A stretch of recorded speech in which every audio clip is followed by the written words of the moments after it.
Righty guys, so we have just seen the 23 players that the All Blacks have selected to take on the Stormers. We're 48 hours out from the start of that match, so things are getting exciting. We're almost there. We're almost at the start of the Rugby's Greatest Rivalry Tour. I can't wait. But yeah, let's have a look at that team and see how it stacks up to the one that I selected earlier in the week. All right, so there you can see it, the All Blacks 23 to take on the Stormers on Friday. So let's just start off going through the team.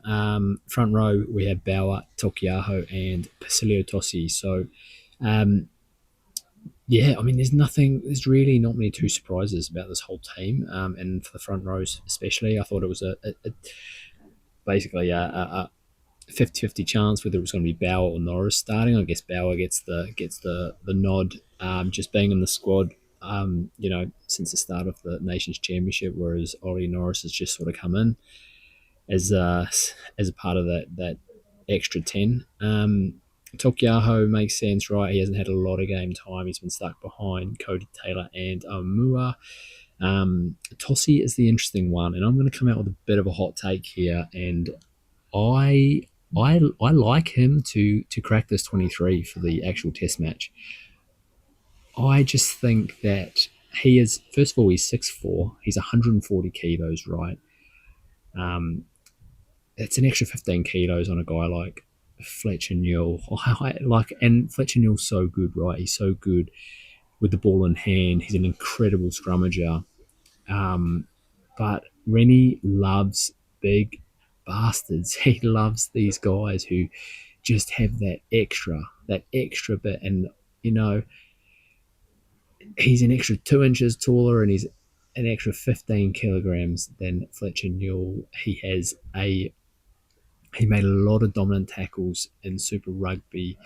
He carries really well. And he actually is a pretty good ball pilferer. So when you don't have a guy like Karifi, who specialises in that sort of area, you need as many guys in your team that can get over the ball and ruck and pinch it. And Tossi does that. I mean, he's not renowned for it, but he got 7 turnovers in Super Rugby, and that's something that's of note. And I think I just think Rennie will really like the look of Tossi if he can hold down the scrum or even push back a little bit and hold his own against his big South African packs.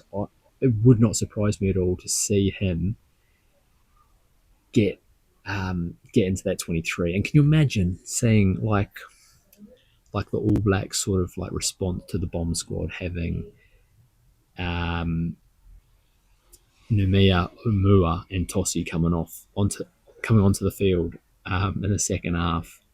Man, that's a big front row coming on. So it's got to be every Wellingtonian's wet dream too. But yeah, guys, Pasilio Tossi, I think he's gonna surprise some people. But moving along, in the locks we have Paddy Tuipulotu and Fabian Holland. So Tuipulotu's got the captaincy, and Fabian Holland, I thought he was a little bit early. I thought maybe we'd see him come off the bench, but no qualms about that. I'm pretty happy to see him back, and hopefully he has a good game. So you got Satisi and Lawaki there, and Parker. Simon Parker is your 6, which we all thought was probably going to happen, just purely because he hadn't had any game time in the Nations Championship. And then Satisi and Lawaki, your 8 and 7 respectively. So it's nice to see Larkoi get a run at 7. He's been predominantly an 8 for the All Blacks, purely because Ardie Savea has had that 7 jersey locked down. But yeah, nice to see him get a run there, and yeah, I'm excited to see him go, and also Satiti. He needs a big game. His last game was against Italy, and it was a shocker. So he needs to get back to his best. So it's going to be nice to see him run out there and give it a good crack. Moving into the backs, Ratama, I think that was fairly obvious. He stuck behind Roygaard all year.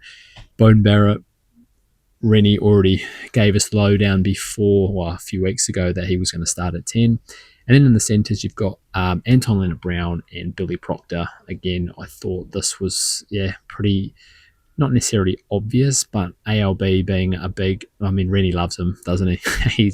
He's a big ALB man, and it was just you. I thought it was fairly likely we are going to see him get a start with the 12 or 13. And I'm happy to see Proctor, get a crack as well. So we know how good Proctor is for the Hurricanes.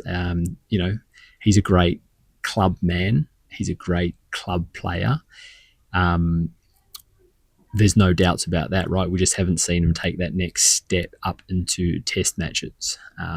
He's still a fairly good test player, but hasn't hit the heights that we all thought were coming. But yeah, those two, going to be interesting. Proctor did feed Fehi Whinianganofo a lot of ball for a lot of tries this year. It's a shame Fehi is not in the team. I heard that he is ill, but Proctor, he does have this attacking ability and to unleash the guy outside him. So it looks like Carter might benefit from it, who is the 14.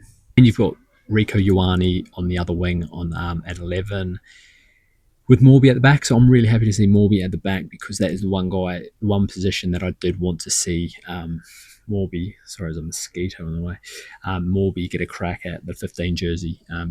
We've seen him, how good he is on the wing. He's safe as houses. He's just, really underrated. And I think he's going to surprise a lot of people. How agile he is, how good he is with his feet. He just makes the right decisions, and I just don't see why he can't do that at fullback as well. So really excited to see him get a crack at fullback. Moving on to the bench, Norris, Omua, Lawaki. I think while I love seeing Omua and Lawaki together, Lawaki obviously just coming into the squad, it's his first game, will be his debut.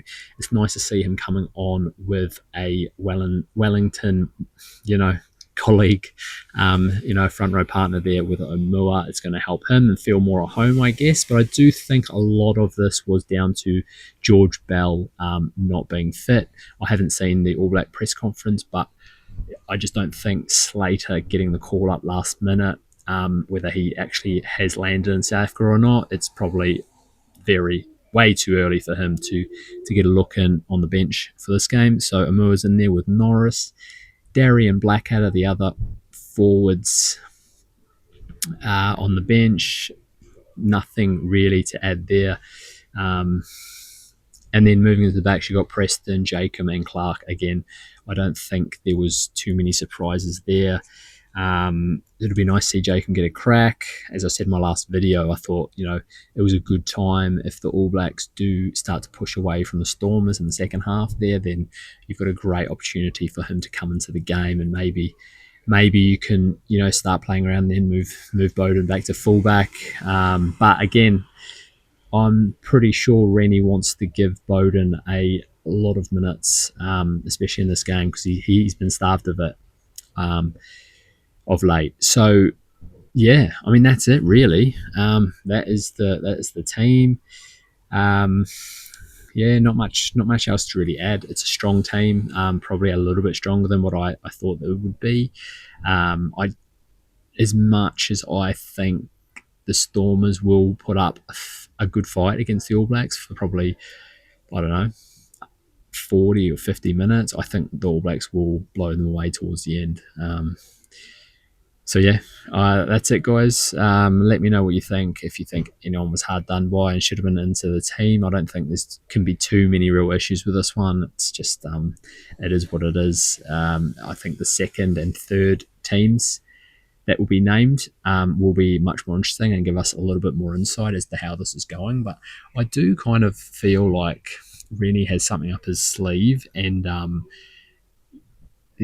just feel like he's got something up his sleeve. A lot of South African pundits are talking about, the New Zealand style and how it can't be sustainable against this Boks team 3 weeks in a row. And if that is true, then Rennie's not an idiot. He's got something cooking, or he's been planning this for a while. So it's going to be interesting, and we'll see if there are any clues on the game on Friday. And if not, then we look forward to the following games to see what we can spot there. But anyway, guys, as always, thank you for watching. Please like and subscribe if you enjoyed that and you want to see my views for the rest of the tour. and a few little tidbits here and there. And yeah, as always, send me plenty of comments, guys. Love interacting with you all and love hearing your thoughts. So it's always appreciated. If you're not going to subscribe, just leave me a comment because I do. It does make me happy being able to reply to people. So yeah, that's it, guys. Take it easy and enjoy the rugby on Friday night.